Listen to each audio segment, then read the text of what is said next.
किरोड़ी लाल मीणा और नरेश मीणा की जो दोस्ती है वो दुश्मनी में बदल गई 8 महीनों के अंतराल में।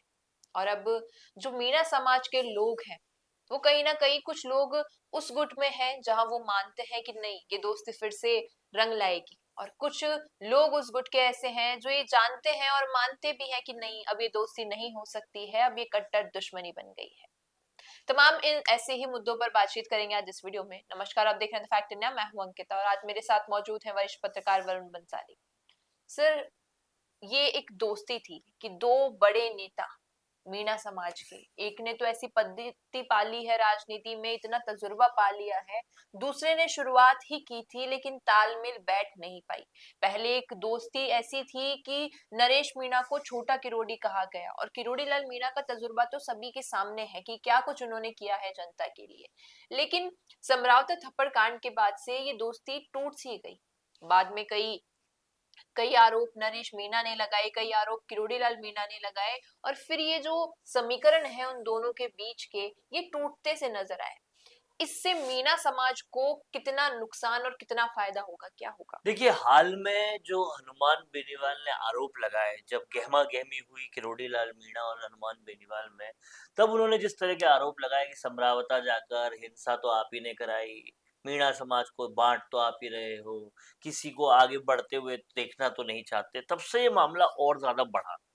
हालांकि समझा इस मामले को और गहराई से जाए तो नरेश मीणा ने भी जेल से बाहर निकलकर लगातार यही कहा कि मैं अगर किसी से सबसे ज्यादा निराश हूँ तो वो किरोड़ी लाल मीणा है। बिल्कुल। लेकिन समझने वाली बात यह है कि किरोड़ी लाल मीणा का इस पर क्या पक्ष है। किरोड़ी लाल मीणा का कहना है कि मैंने कई मीणा नेताओं को बनाया है, लेकिन कोई हिंसा के दम पे नेता बने ये मुझे मंजूर नहीं है। जी। ये उन्होंने अपना एथिकल, अपना प्रिंसिपली उनसे डिसएग्री किया कि मैं हिंसा के दम पे नेता बनने वालों पे बिल्कुल भी मैं भरोसा नहीं करता। और दूसरी चीज उन्होंने जो कही वो ये कि समरावता वो गए थे ताकि हिंसा को कम कराएं, बंद कराएं। जी। उन्होंने हिंसा कराई, ये आरोप पूरी तरह से गलत है, ये उनका कहना है। बिल्कुल। अब समझने वाली बात ये है कि मीणा समाज में किरोड़ी लाल मीणा का क्या योगदान था, और क्या जो किरोड़ी और नरेश की लड़ाई कही जा रही है, क्या वो ग्राउंड पर है या फिर इसे क्रिएट किया जा रहा है। जी। देखिए, अगर ये लड़ाई होती तो सबसे पहले ये बात समझिए कि किरोड़ी लाल मीणा ने हाल ही में एक मंच से कहा था कि वो नरेश से मिलने गए, इससे बीजेपी में कई लोगों को तकलीफ थी, जेल में मिलने गए। जी। लेकिन उसके बाद बीजेपी के ही लोगों ने उनसे सांठगांठ करने के लिए कई बार जेल से में मिलने गए। तो बता के जाने में तकलीफ है और बिना बताए जाने में कोई बात नहीं, ऐसा उन्होंने कहा। जिससे ये पूरी तरह से स्पष्ट है कि अगर कोई नेता नरेश मीणा से जेल में मिलने जा रहा है जी। तो वो उनके दुश्मन होंगे या दोस्त होंगे, जाहिर तौर पे दोस्त ही होंगे। जी। दूसरी बड़ी समझने वाली बात यह है कि किरोड़ी लाल मीणा, क्या नरेश मीणा का बुरा चाहने से उनका क्या फर्क पड़ेगा। तो कुछ लोग कहते हैं कि मीणा समाज के वही लोग जो किरोड़ी लाल मीणा के समर्थक है, वही नरेश मीणा के भी समर्थक है, और समर्थक बट रहे हैं। ये उनकी सियासत के लिए घातक है। तो जी। सबसे पहली बात तो 75 वर्ष के किरोड़ी लाल मीणा हो चुके हैं, संतान उनके कोई है नहीं, भाई हैं जो ब्यूरोक्रेट भी थे और उन्होंने अपना जीवन में अच्छा काम कर लिया है। ऐसे में क्या उनको किसी नेता के पनपने से इतनी दिक्कत हो सकती है। और दूसरी सबसे बड़ी बात यह है कि नरेश मीणा का ये कहना कि किरोड़ी लाल मीणा से मुझे निराशा हाथ हुई, वो इसलिए क्योंकि एक्सपेक्टेशन ज्यादा थी, वो सत्ता में है, उनको निकलवाने में उनका योगदान होना चाहिए था जो उनको नहीं दिखा। आशाएं जब किसी से ज्यादा होती है तो निराशा भी होती है, इसलिए निराशा होना संभव है। लेकिन अगर सियासत को गौर से समझा और देखा जाए तो कई बार वो जवाहर सिंह बेगम पर बिगड़े भी इसलिए है किरोड़ी लाल मीणा कि वो नरेश मीणा पर थोड़ा सॉफ्ट बर्ताव करी सरकार और उनको जल्दी बाहर निकाले। तो ये सब चीजें तो आंखों देखी है। जी। ऐसे में नरेश मीणा भाव विभोर होकर लगभग सबके ही खिलाफ बोले हैं, तो बाबा के भी खिलाफ बोले तो कोई बड़ी और नई बात नहीं हुई। पर जब हम मीणा हाई कोर्ट जाते हैं, दौसा जाते हैं, सवाई माधोपुर जाते हैं, तो लोगों से जब बात करते हैं तो पता चलता है कि एक होता है कि आप किसी को किसी वक्त किसी पर्टिकुलर टाइम के लिए पसंद कर रहे हो, वो पसंद बदलती रहती है। लेकिन कुछ पसंद ऐसी होती है जो परमानेंट होती है। लोग जिनको पसंद करने से भी ज्यादा पूजने लगते हैं। जी किरोड़ी लाल मीणा के लिए पसंद लोगों की वैसी है। जी और अचानक से वो बदल जाए या वो बट जाए, वो बिल्कुल भी संभव नहीं है। किरोड़ी लाल मीणा हक रखते हैं अपने समर्थकों पर, डांट भी देते हैं तो उन्होंने कहा बाबा ने डांटा है।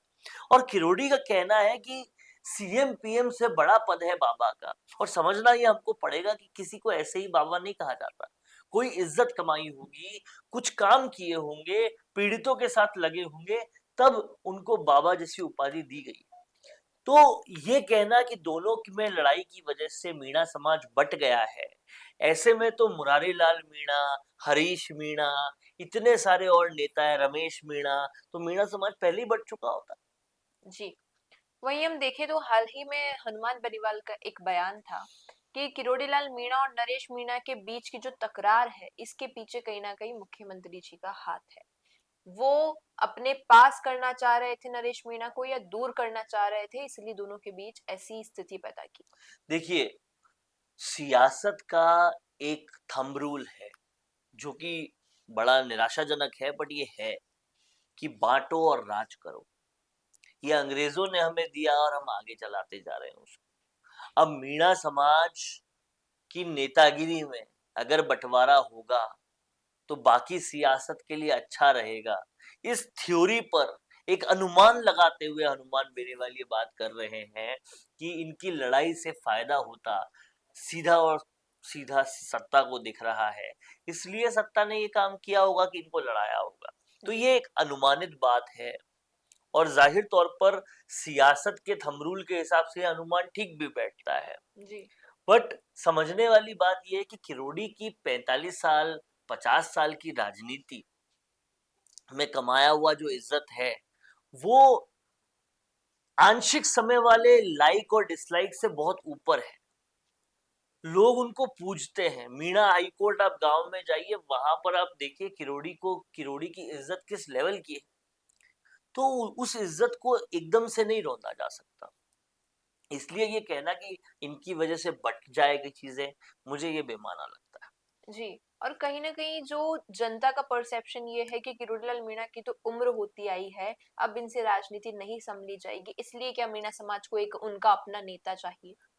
ये आरोप इस तरह के कि उम्र हो रही है, किरोड़ी बूढ़े हो रहे हैं, किरोड़ी अपने काम से इन आरोपों का जवाब देते हैं। 75 साल की उम्र में बुलडोजर पे भी चढ़ जाते हैं और 2.5 फीट पानी में भी उतर जाते हैं। आम अपने लोगों की बात होती है तो लंबा लंबा पैदल भी चल लेते हैं, और लोगों के साथ उनकी कुटिया के बाहर भी बैठ जाते हैं। ये बताता है कि उम्र जो है वो किरोड़ी के उस तरह से आड़े नहीं आती।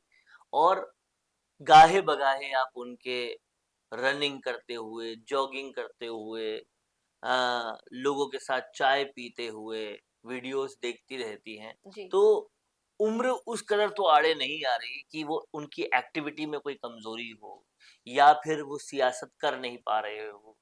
आज भी सुबह 9 बजे से लेकर रात को 7 बजे तक काम करते हैं, लगातार अनवरत करते हैं। तो कोई तो बात होगी जिसकी वजह से वो इतने एक्टिव हैं।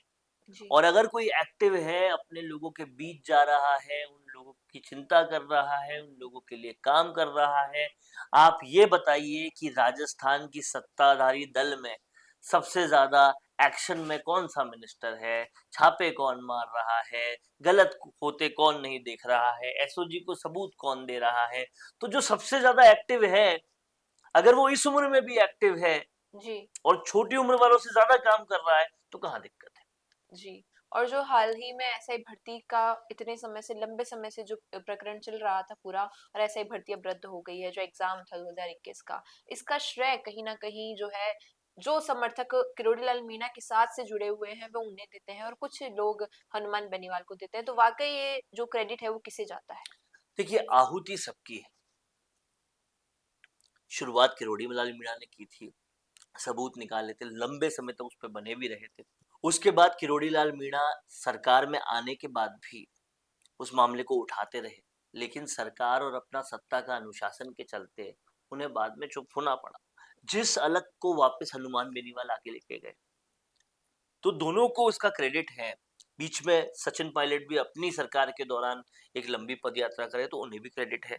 लेकिन सबसे बड़ा क्रेडिट जो शुरू से लेकर किरोड़ी से लेकर हनुमान बेनीवाल तक लगातार साथ थे, वो विकास विधुड़ी, लादू राम ऐसे नेताओं पे जाता है।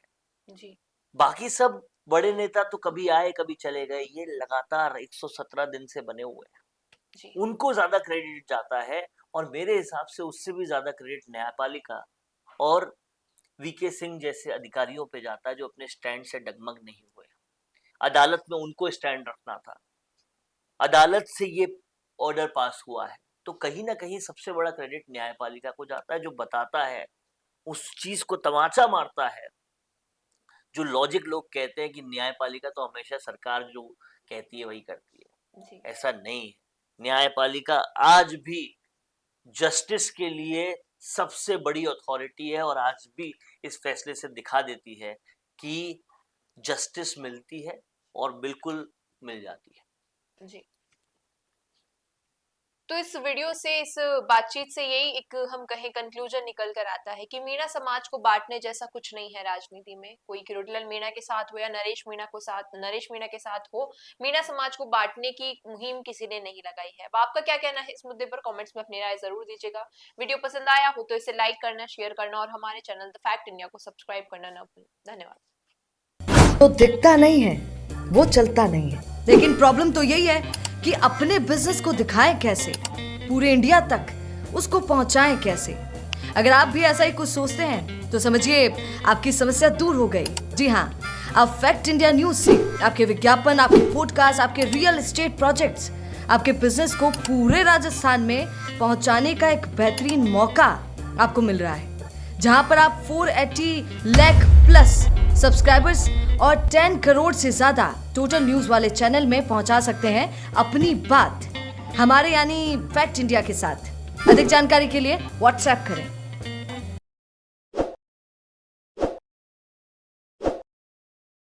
ताज़ा खबरों के लिए विजिट करें द फैक्ट इंडिया की वेबसाइट और डाउनलोड करें द फैक्ट इंडिया ऐप।